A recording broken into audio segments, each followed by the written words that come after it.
네, 반갑습니다. 네, 저 2주 동안 정말로 잘 쉬었고요. 잘 충전돼서 이제 더 열심히 사역에 매진하도록 하겠습니다. 없는 동안 자리를 메워주시고 함께해 주신 우리 성도님께 감사의 말씀 드리겠습니다.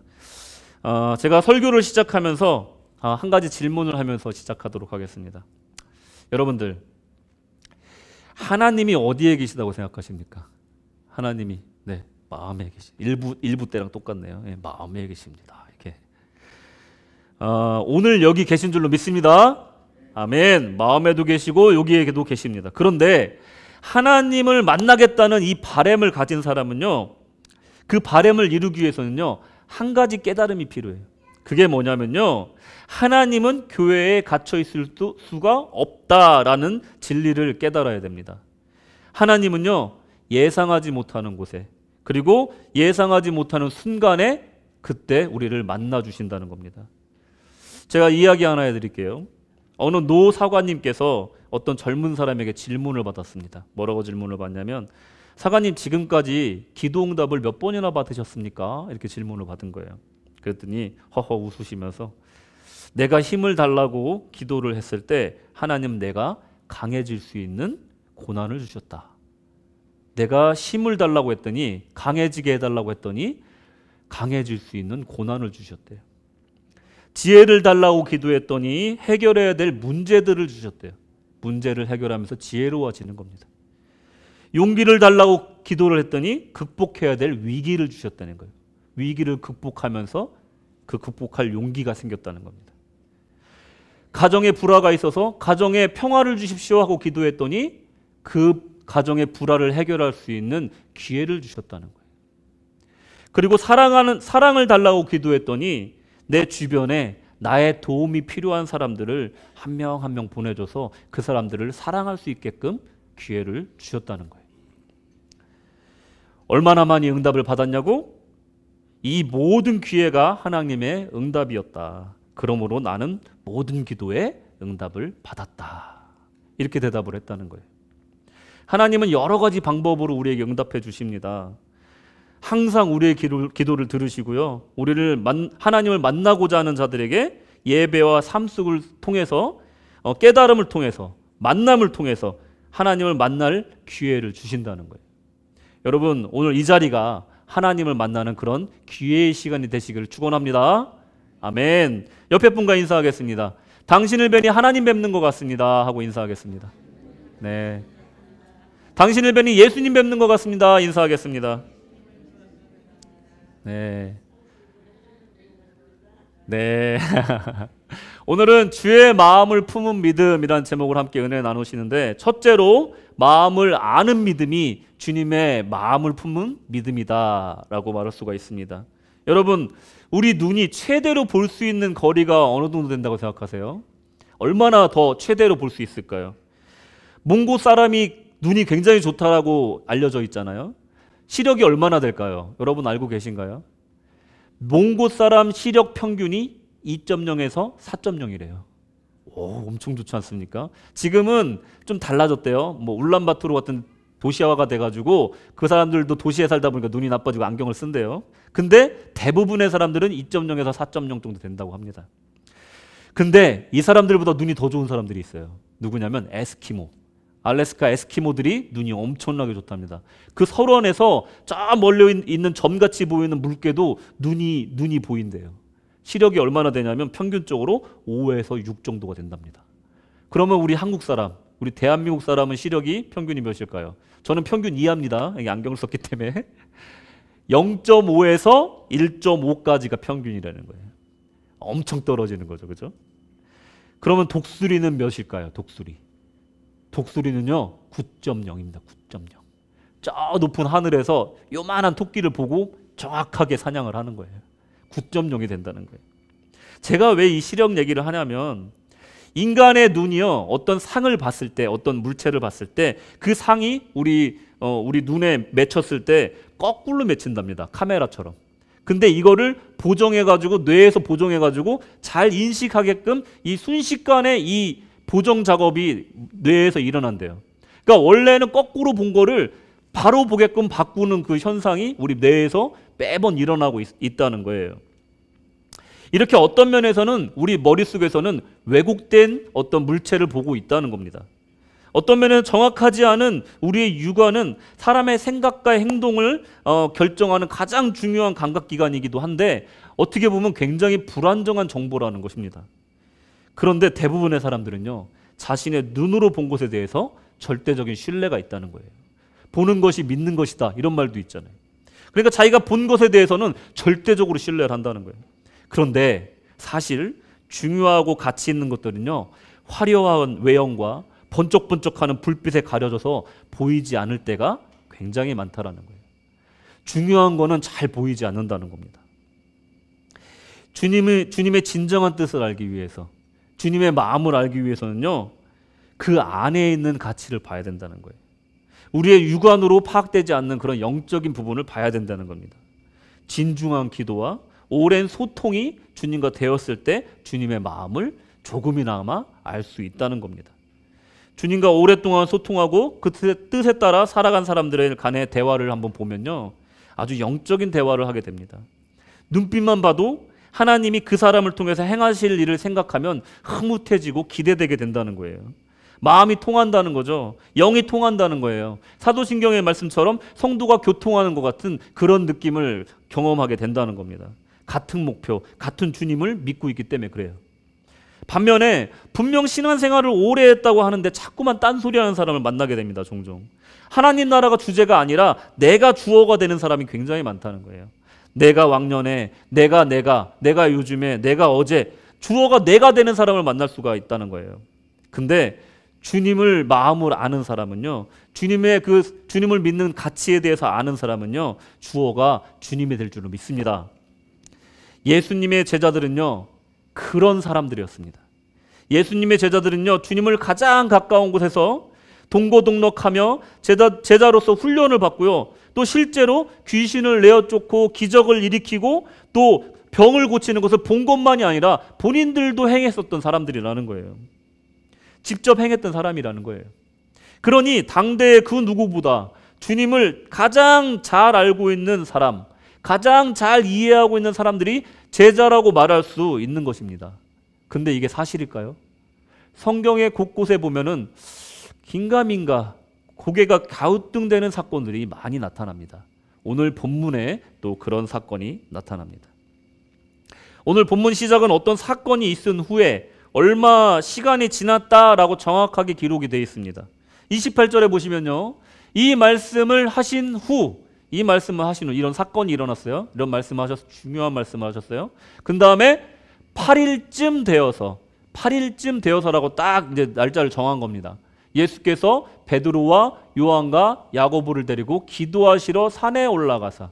여러분들 산에 올라가서 기도하면 어떤 일들이 있을까요? 아주 중요한 일들을 앞두고 이런 기도를 하지 않을까요?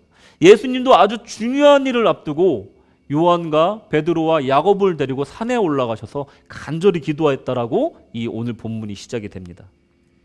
여기서 이 말씀하신 후에 8일쯤 되어서라고 할 때 이 말씀은 어떤 말씀일까? 지체하지 않고 말씀드리자면 22절에 나와 있습니다. 이르시되 인자가 많은 고난을 받고 장로들과 대제사장들과 서기관들에게 버림받아 되어 죽임을 당하고 제3일에 살아나야 하리라 하시고, 너무나 짧은 문장이지만 정확하게 주님이 앞으로 행하실 일에 대해서 설명하고 있다는 거예요. 고난을 받을 것과 죽임을 당하실 것과 부활하실 것을 말씀하신 그 말씀을 의미하는 것이 이 말씀을 하신 후에 8일쯤 지났다는 거예요. 그런 다음에 산기도에 올라간 겁니다. 여러분, 이제 갈릴리 사역이 막바지에 접어든 거예요. 이제 예수님께서 예루살렘에 들어가시기 직전이라는 겁니다. 제자들의 훈련도 마무리가 되는 단계예요. 그리고 주님의 십자가 고난과 부활의 가장 큰 이슈가 되는 시점이라는 것을 우리가 알 수가 있는 무렵이라는 거예요. 그리고 주님께서 이미 22절처럼 정확하게 설명해 주시고 믿음을 굳게 하고 준비하라는 취지로 제자들에게 말씀해 주시고 또 산기도에 데려가시는 그런 아주 이제 끝까지 온 상황이라는 거예요. 분위기가 굉장히 삼엄합니다. 분위기가 굉장히 이제는 굉장히 절체절명의 그런 분위기인 거예요. 주님은 이 인류 구원의 역사를 위해 수없이 기도하시고 제자들을 데리고 산에 올라가시기도 한다는 것을 이 구절을 통해서 우리가 알 수 있는 겁니다. 주님이 제자들과 기도하실 때 그때 초자연적인 현상이 발생합니다. 우리 눈을 정말로 휘둥그레하게 만들 수 있는 그 사건이 바로 벌어지는데, 여러분들 잘 아시다시피 29절에 기도하실 때 용모가 변화되고 그 옷이 휘어져 광채가 나더라. 여러분, 누가 어떤 분이 막 장사관이 뭐 저기 삼각산 기도 막 여기 머루 컨퍼런스 막 가가지고 기도를 하는데 갑자기 빛이 확 나면서 옷이 하얗게 변했다고 생각해 보세요. 얼마나 놀라운 광경입니까? 그 어두운 산 기도하는데 갑자기 빛이 그냥 태양빛처럼 환하게 비추고, 그리고 그 옷자락이 하얘져서 주님을 둘러싸고 있는 그 상황을 한번 상상해 보시라는 거예요. 엄청난 일이 벌어지고 있는 겁니다. 우리를 정말로 놀라게 할 만한 그런 상황이 벌어지고 있는 거예요. 이 변모의 사건, 주님의 이 변모의 사건은요, 우리 주님이 하나님의 아들이시고 하나님의 그 신성을 가지고 계시다는 것을 보여주는 사건이라고 주석에서 말하고 있습니다. 근데 우리가 여기서 놓치지 말아야 될 건 뭐냐면, 이 사건은 우리가 눈으로 보여지는 외적인 변화에만 초점을 맞추면 절대 안 된다는 거예요. 제가 그래서 눈에 대한 얘기를 한 겁니다. 이 외적인 모습의 변화는 아주 작은 부분이고, 주님이 원래 가지고 있던, 내부에 가지고 있던 그 신성이 발현됐다라는 거예요.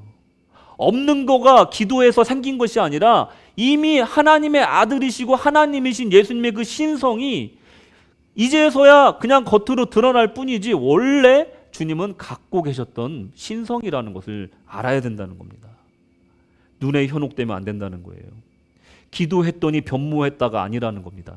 예수님은 원래 하나님의 아들이었다는 겁니다. 그 찬란한 빛을 내면에 갖고 계셨다라는 거예요. 인간은요, 남을 속이는데 굉장히 능숙합니다. 척을 잘해요. 척. 영어 표현에도 그런 말 있죠. Fake it till you make it, 이런 말이 있어요. 너가 그걸 만들 때까지는 그런 척 해라, 이런 표현이 있어요, 영어에도. 그런데 사람은 그런 걸 참 잘한단 말이에요. 그래서 남을 잘 속이는 사람을 뭐라고 부르나요? 뭔꾼?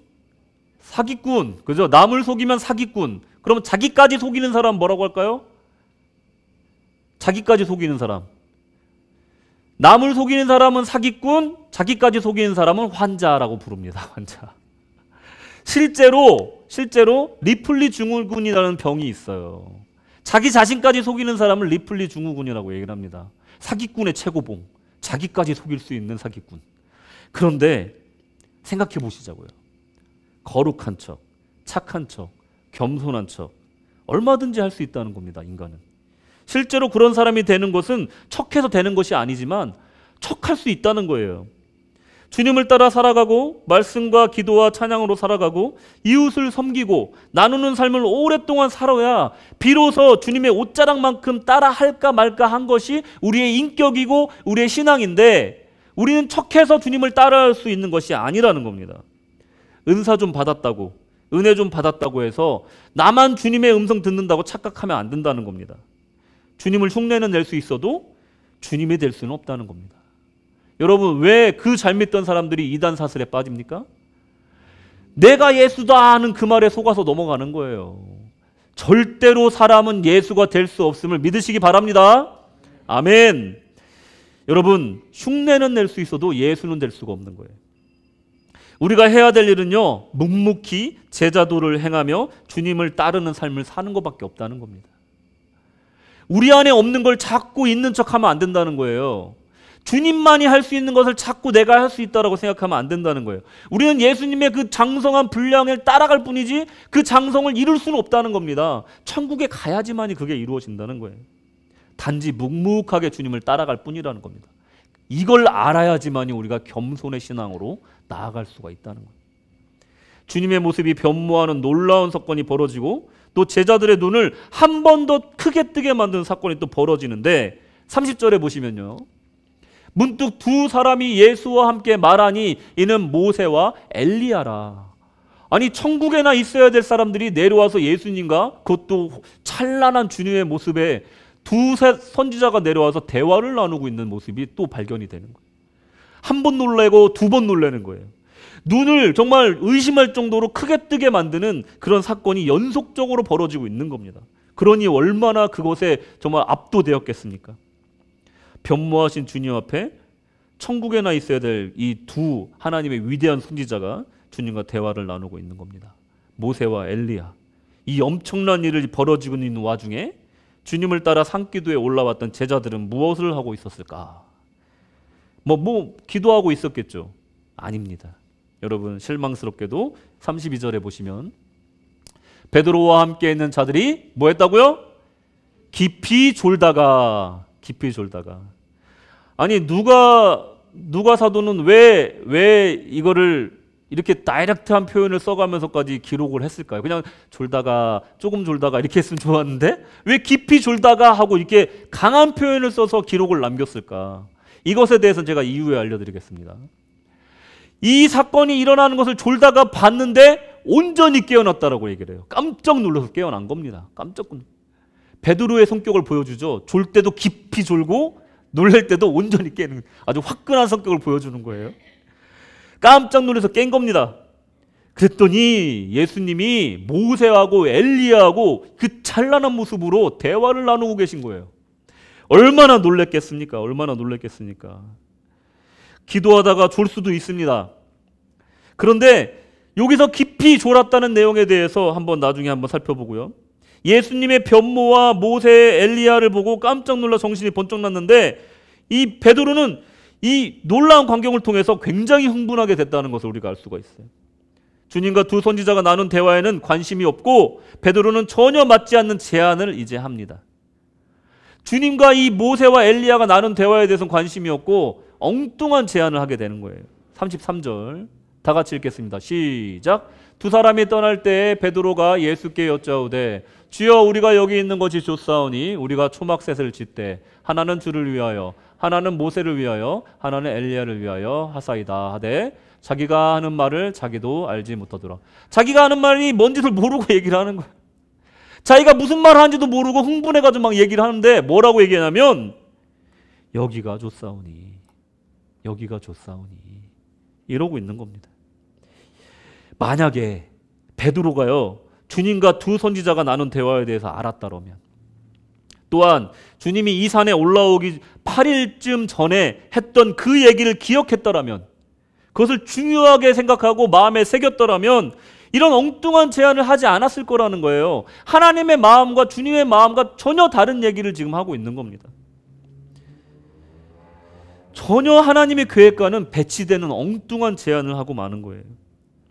눈에 보이는 놀랍고 신비로운 체험, 압도되어서 어이없는 제안을 하고 만 겁니다. 만약에 졸지 않았다라면, 만약에 주님의 말씀을 깊이 이해하고 있었더라면, 그 마음을 알았더라면 그런 아쉬움이 남습니다. 31절에 보시면 영광 중에 나타나서 장차 예수께서 예루살렘에서 별세하실 것을 말할세.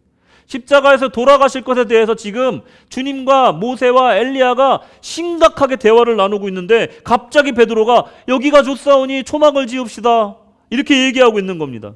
겨우 8일이 지난 정도예요. 겨우 8일이 지났을 뿐이라는 겁니다. 주님의 마음을 아는 믿음은요, 주님의 마음을 품은 믿음은요, 주의 말씀을 흘려듣지 않습니다. 마음에 새기는 믿음이라는 거예요. 경청하는 자의 믿음이 바로 주님의 마음을 품은 자의 믿음이라는 겁니다. 주님이 하시는 모든 일에 그냥 의무적으로 참여하는 것이 아니라 그 일의 진정한 취지와 그 이유와 가치를 제대로 이해하고 참여하는 사람이 주님의 마음을 이해하는 사람이고 그 마음을 품은 믿음이라는 겁니다. 두 번째로 주님의 마음을 품은 믿음은요, 둔하여진 마음을 깨워야 된다는 거예요. 주님의 마음을 알고 싶으면 둔하여진 마음을 깨어뜨려야 된다는 거예요. 오늘 설교 서두에 하나님은 우리에게 예상치 못한 순간에 나타나시고 또 예상치 못한 깨달음을 주시고 우리를 만나주신다라고 제가 말씀을 드렸습니다. 여러분, 베드로가 직면한 문제가 뭘까요? 지금 베드로가 직면한 그 문제가 뭘까요? 바로 둔하여진 마음입니다. 둔하여진 믿음이 베드로의 문제였던 거예요. 누가복음 21장 34절 너희는 스스로 조심하라. 그렇지 않으면 방탕함과 술 취함과 생활의 염려로 마음이 둔하여지고 뜻밖의 그날이 덫과 같이 너에게 임하리라. 주님께서 말씀하시는 거예요. 조심하라는 겁니다. 방탕하지 말라는 거예요. 술 취하지 말라는 거예요. 생활에 염려하지 말라는 거예요. 왜요? 마음이 둔하여진다는 거예요. 이것들 때문에 마음이 둔하여져서 어떻게 된다고요? 뜻밖의 그날이 와도 준비를 못한다는 겁니다. 그것이 나의 올무가 되고 나에게 덫이 된다는 거예요. 준비한 사람들은 그것이 은혜의 날이 되지만 준비하지 못한 둔한 마음은요, 그날이 다가오면 놀라고 그것을 준비할 수 없었기 때문에 덫으로 다가온다는 거예요. 지금이 그럴 때가 아니라는 거예요. 뜻밖의 날이 올 때를 대비해야 된다는 거예요. 제자들은 주님의 십자가 사건을 다가오는 것을 주님만큼 간절하게 보지 않았던 것 같습니다. 모세와 엘리야가 와서 주님과 상의하고 하나님의 온 신경이 인류 구원의 대혈전을 준비하고 있는 그 시점에, 그 무렵에 우리 하나님의 모든 신경이 거기 가 있는데 제자들만 천하태평하고 졸고 있었다는 것이에요. 한가한 소리 하고 있었다는 겁니다. 여기가 좋사오니 하면서. 주님은 이 둔하여지지 말고 방탕하여지지 말고 술 취하지 말라고 하는 것이 둔하여지지 말라는 것을 말하고 계신 겁니다. 36절에 보시면 이러므로 너희는 장차올 이 모든 일을 능히 피하고 인자 앞에 서도록 항상 뭐하라고요? 기도하며 깨어있으라 하시니라. 아멘. 항상 기도하고 깨어있으라는 거예요. 그래야 둔한 마음이 깨어진다는 겁니다. 쉴 때가 있고요. 평안을 누릴 때가 있는가 하면요, 전쟁 시와 같이 바짝 긴장해야 될 때가 있다는 겁니다. 장사관이 휴가 갈 때가 있는가 하면 돌아왔으면 휴가 갔던 마음을 빨리 잊어버려야 된다는 거예요. 전쟁터에서 총알이 날아다니는데 거기서 누워서 쉴 수 없다는 겁니다. 전쟁터에 갔으면 전쟁터에 간 그 긴장감으로 거기에 있어야 된다는 거예요. 또한 주님이 뜻하고 계획하는 것이 무엇인지 이해하고 알아차리기 위해 정신을 바짝 차려야 될 때가 있다라는 겁니다. 여기가 좋사오니 초막셋을 짓고 뭐 이럴 때가 아니라는 겁니다. 여러분의 가정에 닥친 위기가 무엇입니까? 인식하고 계십니까? 여러분, 우리 교회가 갖고 있는 위기가 무엇입니까? 주일학교 학생들은 많이 있는데 학생부가 세워지지 않고 청년부가 세워지지 않는 거 누구나 알고 있지만 이것을 위기로 받아들인 사람이 누굽니까? 얼마나 위기로 받아들이고 있습니까? 얼마나 준비하고 있습니까? 얼마나 헌신하고 계십니까? 복음을 전파해야 되고 사랑을 실천해야 된다는데 얼마나 여러분 삶 속에서 이거 전하지 않고 이거 실천하지 않는 거에 대해서 정말 죄책감을 갖고 있고 또 위기감을 갖고 있고 사명감을 갖고 계십니까? 둔하여진 마음이 아닌지 성찰해 봐야 될 때가 바로 지금이라는 겁니다.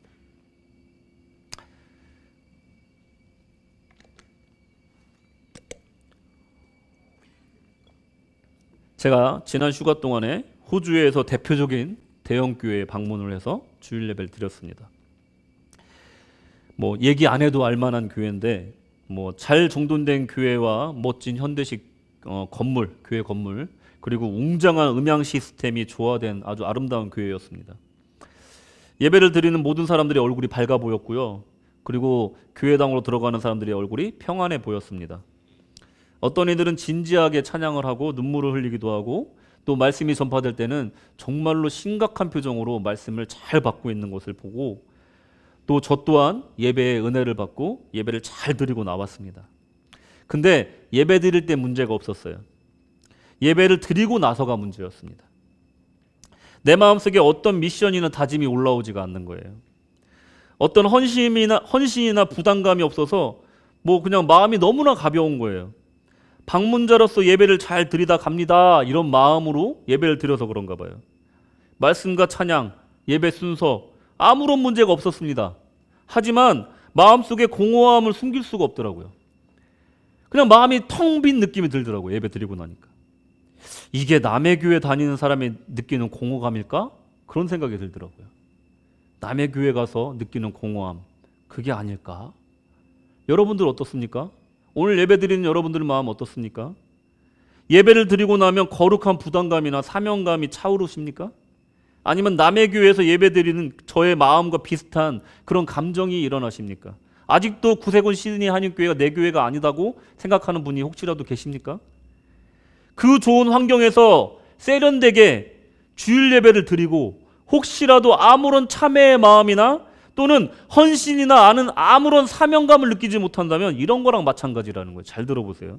십자가는 나도 모르겠고 자기를 부인하는 사람 모르겠고 여기가 좋사오니 찬양이 좋사오니 설교가 좋사오니 교제가 좋사오니 여기가 좋습니다 하나님 하고 말하고 있는 건 아닌지 생각해 보시라는 거예요. 왜 여기를 보내셨을까요? 우리 하나님께서 여러분들을 그 자리에 왜 보내주셨을까요? 성찰해 봐야 된다는 겁니다. 우리가 꼭 생각해야 될 건요, 예배 장소에 왔으면요 나에게 하나님이 뭐라고 말씀하신지 그 메시지를 정확히 받으셔야 된다는 거예요. 각자 다를 겁니다. 하나님께서는 이렇게 말씀하고 계시고 하나님의 계획은 이건데 나는 다른 길로 가고 있지 않은가 항상 성찰해 봐야 된다는 겁니다. 그래야 우리 신앙이 제자리에 갈 수 있고 또 성장할 수 있고 열매를 맺을 수 있다는 거예요.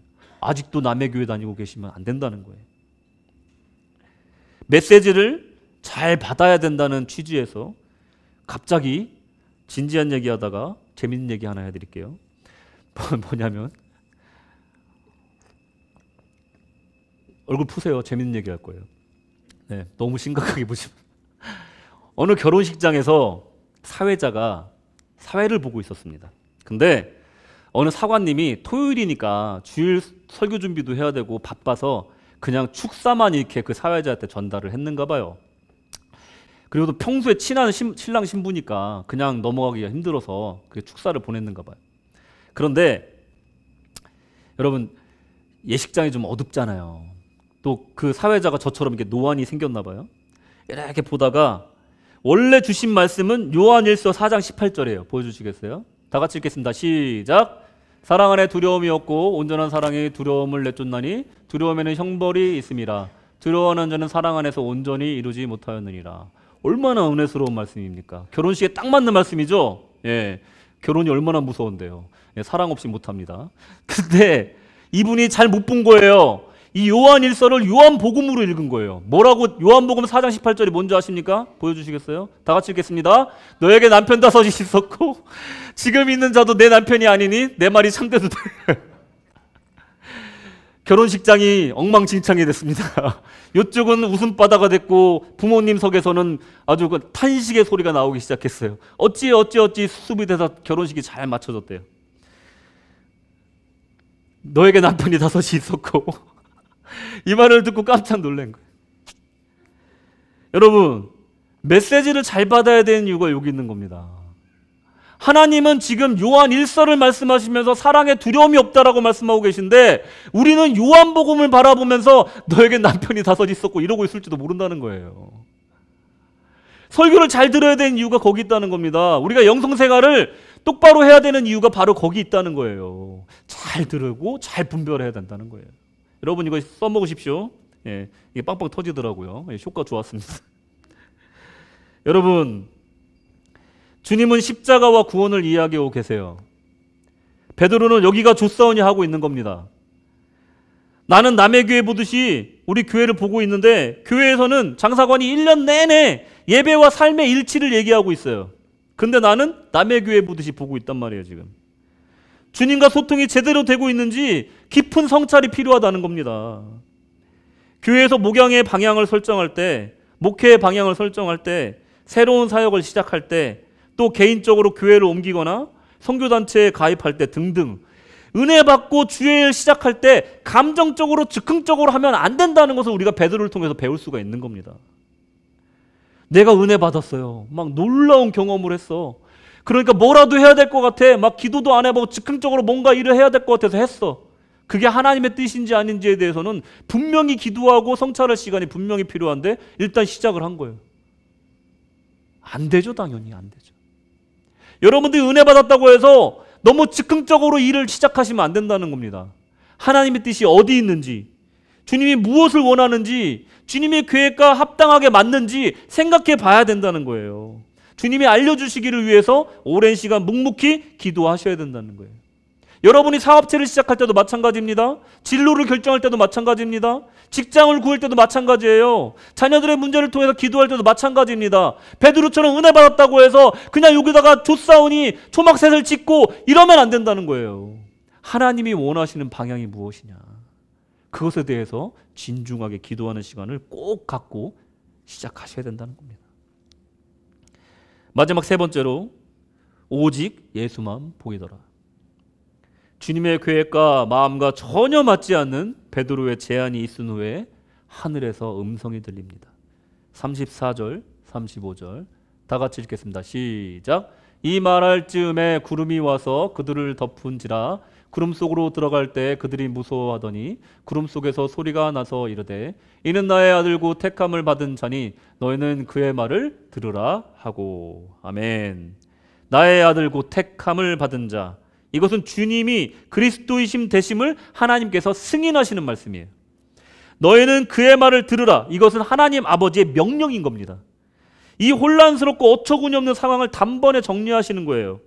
번쩍번쩍하고 천국에서 선지자도 내려오고 주님과 대화하고 막 신비롭고 기이하고 영적인 상황이 더 이상 혼란스러워하지 말라는 겁니다. 종지부 찍어주시는 거예요. 하나님께서 최종 결정권자 되시는 하나님께서 꽝꽝꽝 그의 말을 들으라, 그가 그리스도다, 내 아들이다, 딱 말씀해 주시는 거예요. 더 이상 혼란스러워하지 말라는 거예요. 흔들리지 말라는 거예요. 엉뚱한 얘기하지 말라는 거예요. 그냥 그의 말을 들으라 말씀하시는 거예요. 나의 아들이다, 그의 말을 들으라. 하나님의 강력한 메시지가 선포되고 나타난 마지막 명확한 현상이 일어났다는 겁니다. 그가 내 아들이니 모든 권한을 그에게 줬으니 그의 말이 곧 나의 말이다 말씀하시는 거예요. 그러니 그의 말을 들으라. 그 누구의 말도 하나님의 허가 없으면 불법이고 그리고 사칭이라는 거예요. 하나님의 뜻이다, 하나님의 말씀이다, 또 내가 기도했더니 하나님 음성이 이렇더라 하는 거 다 믿지 말라는 거예요. 그것에 대해서 기도해 보라는 겁니다. 하나님은 나한테도 말씀하신다는 거예요. 미혹되지 말라는 겁니다. 여러분, 주님께서, 하나님께서 승인된 말씀만이 진리라는 거예요. 우리 예수님의 말만이 진실되고 진리라는 것을 하나님이 승인해 주신다는 것을 기억하시기 바랍니다. 36절에 보시면 소리가 그침에 오직 예수만 보이더라.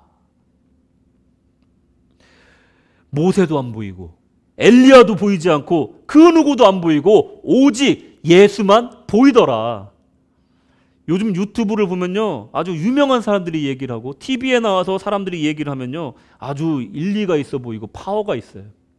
아침마당 틀어보면요, 이게 몸에 좋다, 이걸 먹어야 건강하게 오래 산다, 8899 9988 뭐 99세까지 팔팔하게 살려면 이걸 먹어야 된다, 뭐 이런 얘기를 막 해요. 여러분 그거 아세요? KBS 뭐 어디서 뭐를 먹어라, 뭐 마카를 먹어라 그러면 저쪽 CJ 홈쇼핑에서 마카를 팔고 있다니까요. 여러분 TV 틀어보세요. 제가 확인해 봤어요. 그거 어디서 뭐 비타민이 좋대요 그러면 쇼핑 채널 가면요 그걸 팔고 있더라니까요. 다 짜고 치는 거예요. 여러분, 그것 중에 우리가 골라서 우리가 들어야 될 얘기도 있겠지만은 여러분, 정보의 홍수 속에서 우리가 들어야 될 말이 무엇인지를 생각해 봐야 되는데 그것은 오직 예수만 보이더라 하는 삶을 살아야지 된다는 거예요. 들리는 소리들이 너무도 많습니다. 보이는 것이 너무 많습니다. 우리를 현혹시키는 게 너무 많습니다. 이렇게 부자가 돼, 이렇게 건강하게 살아, 이렇게 자녀 교육이 잘 돼. 사람들이 많은 정보를 주지만 그건 정보일 뿐이지 내 게 아니라는 거예요. 아, 그래? 그거 실천한 사람 누가 얼마나 되겠습니까? 세상에 유명한 사람들의 삶을 선망하고 대단한 사람을 추앙하고 그 행위를 멈추고 오직 주만을 바라보는 그런 삶을 살아야 된다는 겁니다. 초자연적인 현상, 병고침이 아닌 주님의 구원 사역에 더 관심을 가져야 된다는 거예요. 우리가 병고침 받는 것, 기적을 체험하는 것, 어떤 영적인 체험하는 것, 이것보다 더 주님의 구원 사역에 더 관심을 가져야 된다는 겁니다. 오직 예수만 전달되는 그런 삶을 살아야 된다는 거예요. 먼저 그 나라와 그의 의를 구하라고 기도하라고, 또 하나님은 우리가 필요한 모든 것들을 더하여 주실 것이라고 마태복음 6장에서 말씀하고 계시잖아요. 오늘 본문 41절에 산을 내려왔는데 또 병을 고쳐달라고 그럽니다. 평소 같았으면 주님이 고쳐주셨을 텐데 이번에는 주님께서 한탄을 하세요. 믿음이 없는 자들아, 패역한 자들아, 언제까지 내가 너희와 함께하랴, 이 말씀을 하시면서 그래도 고쳐주시는 거예요. 무슨 말씀입니까? 먼저 그 나라와 그의 의를 구해야지. 언제까지 병 고치는 게 네 인생의 최대 목표가 되겠느냐? 언제까지 기적 체험하는 것이 네 최대 목표가 되겠느냐? 언제까지 부자 되는 것이 네 최대 목표가 되겠느냐? 먼저 그 나라와 그의 의를 위해서 한번 살아봐라. 그러면 모든 것을 다 더해줄 거다. 내가 말하고 있지 않느냐? 우리 예수님 정말로 외로웠을 겁니다. 제자들은 자꾸만 여기가 좋사오니 초막을 짓자고 그러고, 산을 내려왔더니 또 병을 고쳐달라고 그래. 주님의 마음을 알아주는 사람이 이 세상에 아무도 없어요. 얼마나 외로우셨겠습니까? 주님과 함께하는 자가 아무도 없어. 여러분, 주님과 함께 하시고 주님이 채워주시는 것을 체험하는 이런 염려 없는 생활, 또 평안한 삶을 살기 위해서는요, 주님과 연합하셔야 된다는 거예요. 지난 금요일날 우리가 나눴던 귀한 말씀 중에 근심이라는 헬라어 단어가 있습니다. 타라소라는 단어가 있어요. 타라소. 뜻이 뭡니까? 마음이 흔들리거나 혼란에 빠지는 상황을 말하는 거예요. 또 우리가 염려라는 단어가 있습니다. 메립나오라는 단어가 있어요. 놀랍게도 뜻이 나누어지다, 분열되다 라는 뜻이에요. 근데 더 놀라운 건 뭔지 아십니까? 염려 없고 근심 없는 삶, 평안한 삶을 우리가 생각할 때 헬라어로 평안이란 단어는요, 에이레네라는 단어인데 결합하다, 다시 하나 되다. 놀랍지 않습니까? 우리가 주님과 분리되는 순간 염려에 빠지게 된다는 거예요. 흔들리게 된다는 거예요. 근심에 빠진다는 거예요. 그런데 주님과 연합하고 다시 하나 되는 순간 뭐가 와요? 평안이 온다는 거예요. 여러분, 평안한 삶을 원하십니까? 그러면 주님과 연합하시고 주님만 바라보시라는 거예요. 이게 얼마나 놀라운 진리입니까? 여러분들 평안한 삶을 위해서는요, 주님과 연합하지 않으면 다른 방법이 없다는 거예요. 계속 근심하며 살 수밖에 없다는 겁니다. 계속해서 정신 따로 몸 따로 살아갈 수밖에 없다는 거예요. 분리돼서 살 수밖에 없다는 거예요. 내 마음은 저기 가 있고 내 몸은 여기 와 있고 괴로움 속에 살 수밖에 없다는 거예요. 영과 육이 하나 되고 하나님 안에서 연합되고 그런 삶을 살 때 마음속에 평안함이 찾아온다는 겁니다. 이 평안함을 누리시기를 주님의 이름으로 축원합니다. 우리의 심령이 흔들리고 또 주님 안에서 정말 염려하며 정말 살지 않고 싶지만 염려하고 살 때 주님께 기도하십시오. 주님과 하나 되길 원합니다. 주님께 나아가길 원합니다. 기도하시기 바랍니다. 마태복음 6장 31절 그러므로 염려하여 이르기를 무엇을 먹을까 무엇을 마실까 무엇을 입을까 하지 말라. 그런즉 너희는 먼저 그의 나라와 그의 의를 구하라. 그리하면 이 모든 것을 너에게 더하시리라. 할렐루야. 우리의 신앙이 엉뚱한 길로 가지 않기 위해서는 우리 교회에서 진행하는 일에 합심하여서 열심히 참여하셔야 됩니다. 로마서 15장 5절 6절에 보시면 이제 인내와 위로의 하나님이 너희로 그리스도 예수를 본받아 서로 뜻이 같게 하여 주사 한 마음과 한 입으로 하나님 곧 우리 주 예수 그리스도의 아버지께 영광을 돌리게 하려 하노라. 한 마음과 한 뜻이 돼야 돼. 교회에서 하고자 하는 일이 무엇인지, 교회에서 목표하는 바가 무엇인지 그것에 따라서 우리가 한 마음과 한 뜻이 돼야 된다는 겁니다. 결론입니다. 주님의 마음을 알기 위해서 노력하시기 바랍니다. 주님의 계획에 참여하시길 열심을 내시기 바랍니다. 그리하여서 나를 통해 하나님이 이루시고자 하는 그 모든 계획에 원없이 쓰임 받으시기 바랍니다. 빌립보서 3장 7절 8절 그러나 무엇이든지 내게 유익하던 것을 내가 그리스도를 위하여 다 해로 여길 뿐더러 또한 모든 것을 해로 여김은 내 주 그리스도 예수를 아는 지식이 가장 고상하기 때문이라. 내가 그를 위하여 모든 것을 잃어버리고 배설물로 여김은 그리스도를 얻고. 주님을 얻기에 모든 것을 버릴 수 있는 용기가 필요하다는 겁니다. 예수 더 알기 원하네. 크고도 넓은 은혜와 대속해 주신 사랑을 간절히 알기 원하네. 성령이 스승 되셔서 진리를 가르치시고 거룩한 뜻을 깨달아 예수를 알게 하소서. 내 평생의 소원 내 평생의 소원 대속해 주신 사랑을 간절히 알기 원하네. 아멘. 이것이야말로 여러분 성도에게 가장 영광스러운 겁니다. 하나님께 쓰임받는 거. 그 마음, 다른 사람은 몰라도 내가 그 마음을 안다. 예수를 내가 안다. 아무리 예수께 손가락질을 해도 내가 그 마음을 안다. 이게 성도의 가장 큰 영광인 줄로 믿습니다. 이것이야말로 가치 있는 삶이요 행복자의 삶임을 기억하시기 바랍니다.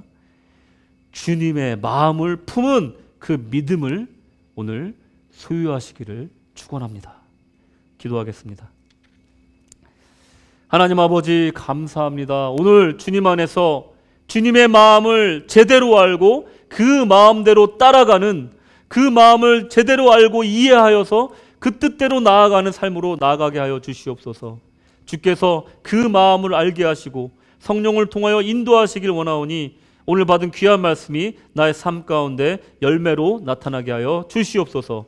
함께 하시길 원하며 예수님의 이름으로 기도드렸습니다. 아멘.